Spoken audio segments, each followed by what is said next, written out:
अस्सलाम वालेकुम स्टूडेंट, आज हम बात करने जा रहे हैं biology 10th class chapter number 7 man and his environment and the topic is the ecosystem and his components. ठीक है, और इट्स कंपोनेंट्स। ठीक है, तो हम सबसे पहले इकोसिस्टम को बताएंगे कि इकोसिस्टम क्या होता है। इसको कंपोनेंट्स को जानने से पहले हमें इकोसिस्टम का पता होना चाहिए। ठीक है, इकोसिस्टम कि अगर हम बात करें तो an ecosystem includes all the living things, plants, animals and organism in an a given area it interacting with each other. ठीक है, इकोसिस्टम में सारे के सारे लिविंग ऑर्गेनिजम्स और नॉन लिविंग ऑर्गेनिजम्स और उनका इंटरेक्शन की जो स्टडी होती है उसे इकोसिस्टम कहा जाता है।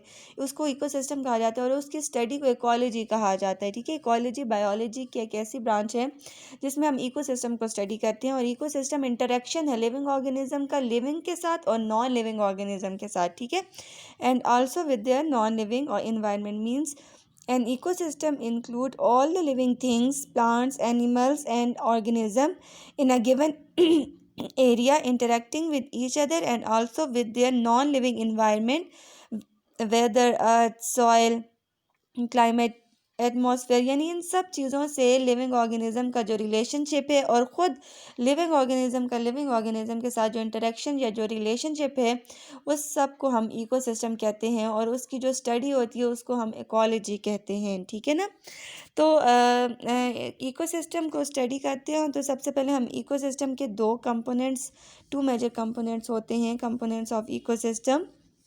Biotic components, living organism. इसमें हमारे पास बायोटिक का मतलब होता है लिविंग, इसमें हमारे पास सारे के सारे लिविंग ऑर्गेनिजम्स आ जाते हैं, जबकि एबायोटिक कंपोनेंट्स में नॉन लिविंग ऑर्गेनिजम्स आ जाते हैं। बायोटिक मतलब लिविंग और जब एक वर्ड सा यूज़ हो जाता है तो मींस नॉन लिविंग। एबायोटिक में नॉन लिविंग ऑर्गेनिजम्स आ जाते हैं और बायोटिक कंपोनेंट्स में सारे के सारे लिविंग ऑर्गेनिजम्स आ जाते हैं। ठीक है ना, हाँ, सबसे पहले हम एबायोटिक कंपोनेंट्स की बात करते हैं, जो जैसे कि मैंने आपसे कहा कि इसमें सारे के सारे नॉन लिविंग ऑर्गेनिजम्स आ जाते हैं। Abiotic components are the non living chemical and the physical part of the environment that affect living organism and the functioning of the ecosystem. Abiotic component की अगर हम बात करें तो इसमें हमारे पास सारे के सारे नॉन लिविंग फिजिकल और केमिकल पार्ट्स आ जाते हैं एनवायरनमेंट के, जो कि ऑर्गेनिज्म को अफेक्ट कर रहे होते हैं। और इकोसिस्टम की अगर हम बात करें ना लिविंग ऑर्गेनिज्म, तो लिविंग ऑर्गेनिज्म इनके बगैर ज़िंदा नहीं रह सकते एबायोटिक कंपोनेंट्स के बगैर। जिस तरह से सन है, ठीक है, सन के बगैर ज़िंदा नहीं रहा जाता, सनलाइट के बगैर प्लांट्स सर्वाइव नहीं कर सकते, फोटोसिंथेसिस का प्रोसेस नहीं कर सकते। इस तरह से हमारे पास मुख्तलिफ ग्रेविटी है, सॉयल है, ये सब चीज़ें हैं बायोटिक कंपोनेंट में आती हैं। ठीक है, तो इनके बगैर सर्वाइव करना लिविंग ऑर्गेनिजम्स के लिए पॉसिबल नहीं है। ठीक है, हम वन बाय वन पढ़ते हैं। सबसे पहले एटमॉस्फेयर की हम बात करें। Atmosphere Atmosphere is an ocean of air which blend to outer space of the earth and reaches over 560 kilometre from the surface of the earth. Atmosphere एक लेयर है जो अर्थ के ऊपर होती है। ठीक है, This can be differentiated on the basis of temperature into 4 layers. Temperature की बेस पे इसको 4 लेयर्स में डिवाइड किया गया है, troposphere, stratosphere, mesosphere and thermosphere. ठीक है, अब अगर हम इकोसिस्टम की बात करें तो in the most important layer is the troposphere which is the lowest stratum. It is रफली 10 kilometre in the thickness and is usually thicker in equatorial region than it poles. The ozone layer in stratosphere absorb ultraviolet radiation that preventing them from reaching the earth. देखिए, atmosphere जो है, atmosphere की अगर हम बात करें तो atmosphere जो है उसमें डिफरेंट किस्म की गैसेस वगैरह प्रेजेंट होती हैं। अब अगर ऑक्सीजन जो है वो नहीं मिलती तो ऑक्सीजन के बगैर जो है वो सर्वाइव नहीं किया जा सकता। अब नाइट्रोजन नहीं मिलती तो नाइट्रोजन के बगैर प्रोटीन्स नहीं बन सकते बॉडी के अंदर। जब प्रोटीन्स नहीं बनेंगे बॉडी के अंदर ग्रोथ नहीं होगी, डेवलपमेंट नहीं होगी, चाहे वो प्लांट्स हैं, एनिमल्स हैं, ह्यूमंस हैं। ठीक है, तो एटमॉस्फेयर जो है वो गैसेस का इन्वेलप होती है। एटमॉस्फेयर मुख्तलिफ लेयर्स से मिलकर बनी होती है और एटमॉस्फेयर जो है ये बहुत इंपॉर्टेंट फैक्टर है। ठीक है, एटमॉस्फेयर में मुख्तलिफ किस्म की गैसेज होती हैं जो बहुत ज़्यादा इंपॉर्टेंट है, जिस तरह से ऑक्सीजन है, कार्बन डाइऑक्साइड है, नाइट्रोजन है, ये सब की सब गैसेज लिविंग ऑर्गेनिज्म के लिए बहुत ज़्यादा इम्पॉर्टेंट होती हैं और उनके लिविंग होने के लिए बहुत ज़्यादा ज़रूरी होती हैं। ठीक है, ऐसे ऐसे अगर हम रोल ऑफ वाटर की बात करें, आपको पता है वाटर जो है वो बहुत ज़्यादा इंपॉर्टेंट है, वाटर के बगैर सर्वाइव नहीं किया जा सकता। Water is one of the most unusual natural compound found on the earth. It is essential to all life is both and internal and external medium. Water is one of the main agent in the weathering of rocks, which is necessary for the formation of soil and erosion, deposition of sediments and the process that shape landform. यानी water को universal solvent कहा जाता है। Water soil के अंदर mix होता है तो ये बहुत सारे मिनरल्स जो है वो अपने अंदर डिजॉल्व कर लेता है, जो कि सॉइल यूज़ करती है प्लांट की ग्रोथ के लिए या प्लांट के अक्रेंस के लिए, ठीक है। इसके अलावा वाटर मेन एजेंट है रॉक्स के लिए, जो कि बहुत ज़्यादा नेसेसरी है सॉइल की फॉर्मेशन में, वही बात एरोजन डिपोजिशन के लिए and shape of land forms के लिए। Water cover 72% of the earth surface and the medium of several different ecosystem. The water molecule has polar covalent bonds and has ionic compounds to dissociate and dissolve in it, the universal solvent. Water को universal solvent कहा जाता है, ठीक है ना। अच्छा, इसके अलावा जिस तरह से मैं आपको विंड भी बहुत ज़्यादा इम्पॉर्टेंट होती है। ज़ाहिर है जैसे जैसे विंड जो है वो मूविंग एयर को कहा जाता है ना, एयर जैसे जैसे मूव करती है एक जगह से दूसरी जगह पे, तो उसके ज़रिए बहुत सारा जो है एक तो ह्यूमिडिटी पास करती है, जिसकी वजह से ट्रांसपायरेशन का रेट जो है वो बढ़ता है। इसके अलावा विंड की अगर हम बात करें तो विंड के ज़रिए बहुत सारे जो पोलन होते हैं वो ट्रांसफ़र हो जाते हैं, यानी क्रॉस पोलिनेशन में भी विंड जो है वो बहुत ज़्यादा मदद करती है। ऑक्सीजन बहुत इंपॉर्टेंट है, अभी मैं आपको एटमॉस्फेयर में जब हम पढ़ रहे थे तो मैं बता चुकी हूँ। ग्रेविटी बहुत ज़्यादा इंपॉर्टेंट है, यानी ग्रेविटी की वजह से हम अर्थ पे हमने स्टे किया हुआ है। विदाउट द ग्रेविटी हम कभी भी अर्थ पे स्टे ना कर सकें, और जब हम अर्थ पे स्टे ना कर सकें तो कभी भी ज़िंदा ना रह सकें। क्यों? क्योंकि हम डायरेक्टली और इनडायरेक्टली डिपेंड कर रहे होते हैं प्लांट्स पे। अब जब प्लांट्स ही सॉइल में प्लांट ग्रो करता है ना, तो सॉइल में अगर प्लांट ग्रो ही नहीं कर सकेगा तो फिर हम ज़िंदा नहीं रह सकेंगे, क्योंकि हमें ऑक्सीजन नहीं मिल सकेगा। प्लांट जो है वो ऑक्सीजन सप्लाई कर रहे होते हैं। ये हमारे पास बायोटिक कंपोनेंट थे जिनके बगैर लाइफ पॉसिबल नहीं है। अभी हम बायोटिक कंपोनेंट के बारे में पढ़ते हैं। बायोटिक कंपोनेंट जैसे मैं आपको पहले बता चुकी हूँ, लिविंग थिंग्स को कहा जाता है, जो कि इकोसिस्टम को शेप देती हैं, ठीक है। बायोटिक कंपोनेंट या बायोटिक फैक्टर की बात करें ऑफ एन इकोसिस्टम की, that can be classified as flora and fauna based on the structure and their features. Functionally, the living organism can be defined as producers, consumers, and decomposers. जो living organism है वो होते हैं producers, consumers and decomposer. ये हमारे पास एक cycle है।